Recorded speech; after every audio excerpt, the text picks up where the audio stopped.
Welcome to Overlooked Pearls, a show where I test out strange ideas nobody spends their time thinking about. Today's topic, Volibear's support. Volibear's E damage scaling is 80% of his AP. 80% AP scaling is a huge amount, one that we are definitely taking advantage of. Not to mention, Volibear is designed to be a jungler, meaning that he is quite strong even without any items. So using him as a support makes him very gold efficient and effective early game, and with this build he can also scale into the late game. You might be saying, but aren't Bruiser Mythics expensive for supports? How's he going to help the team while not spending a bajillion dollars on his Mythic? Well, that's because we're not gonna build a Bruiser Mythic. We're gonna use Moonstone Renewer. That's right, by building Moonstone Renewer on him, you can punch your enemies and heal your allies at the same time. Not to mention it also increases your E shield. This provides both damage and support in teamfights, allowing Volibear to brawl and heal his allies at the same time. The AP components also solve Volibear's key weakness in the bot lane, his lack of range. By giving him AP capabilities early, we can turn his E into a handheld nuke. A handheld nuke that only becomes visible 1 second before impact.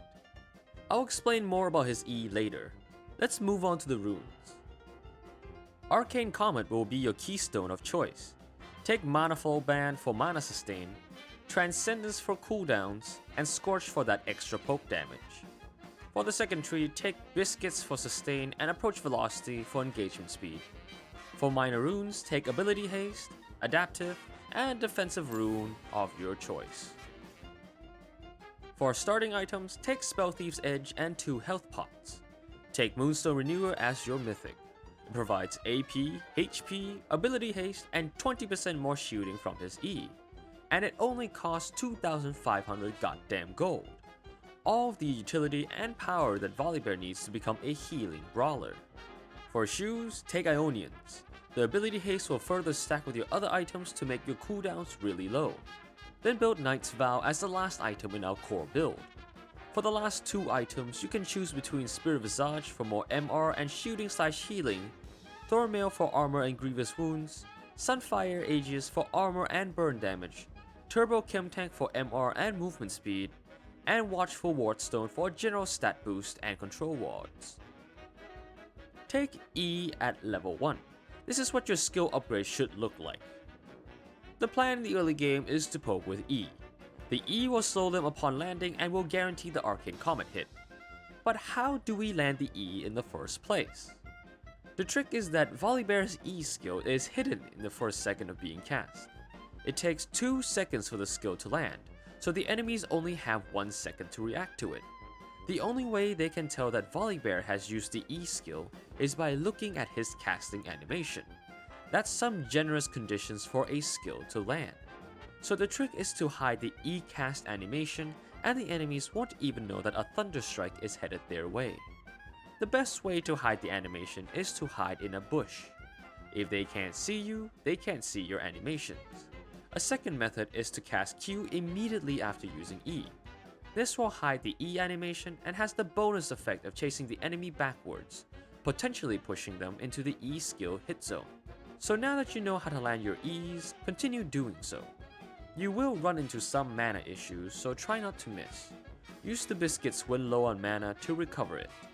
If the enemy oversteps, then punish by casting an E on their position and stunning them with Q, following up with an auto attack and W. The E cast should land by now and protect you from enemy fire.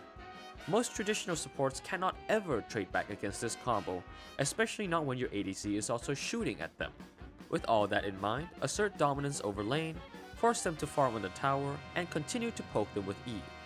Always punish them when they overstep, and look for all ins. By now, you should have Moonstone Renewer and an almost completed Knight's Vow. Volibear's ult allows him to tower dive like crazy. Use that to your advantage. Trade and poke until the enemy is weak, use ult, tower dive, get kills, and punch tower. Simple and very effective. If your ADC is sufficiently ahead, then roaming around is also a great tactic. Tower dive mid or help your jungler invade camps. With Moonstone Renewer, you can brawl, heal, and shield in teamfights. You can also help your jungler do dragons as well, which is pretty cool. Make sure to appoint either your ADC or Fed teammate as your king with Knight's Vow. This will greatly improve your sustain and peel potential for your carry. In general, protect your DPS, skirmish, and be a menace to the enemy. At late game, you'll have tank items in your kit, allowing you to tank more damage. Your damage will be slightly lower now due to enemies building defensive items, but your tankiness will let you stay alive longer, which also lets you heal more with Moonstone Renewer, making you a very annoying bruiser healer. The macro game remains the same: teamfight, peel, fight for objectives, and support. Here are the pros and cons of Volibear support. Volibear support started when I found this random guy on Earth playing AP Volibear. His entire tactic was to build AP and spam E at my team.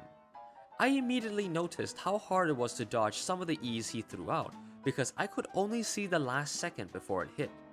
It was strangely effective, so I thought I would try and adapt it in a normal game. And here you have this video. I never thought it would work this way, but I guess some things work in strange ways. Definitely one of my most fun builds to do, right alongside Illaoi's support. What do you think? Do you think building tank on Volibear support would be better? Do you prefer a different mythic on Volibear support? Do you think full AP Volibear would work better in the late game? Do you have your own suggestions for this series? Leave your thoughts in the comments section below. And that's all for today, folks. If you enjoyed this video, be sure to leave a like. Over 90% of my viewers are not subscribed to my channel, so consider doing so if you're interested. I'll catch you guys later. Rock Tofu, signing off.